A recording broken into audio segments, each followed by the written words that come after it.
ายดีนี่ก็สิมาสอนวิธีหาเบอร์โทรศัพท์หมู่เพื่อนผ่าน Facebook เนาะหาเพื่อนของเราเนาะก็คือกดวางตรงนี้เลยอยากได้เบอร์หมู่เพื่อนคนใดก็สามารถกดเอาได้เลยเนาะ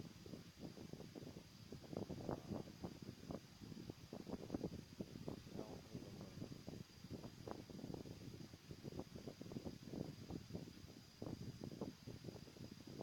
โทรศัพท์ค่อนข้างซ่าอาจจะน้อย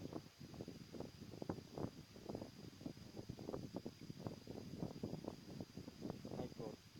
กดวางที่เกี่ยวกับเนาะ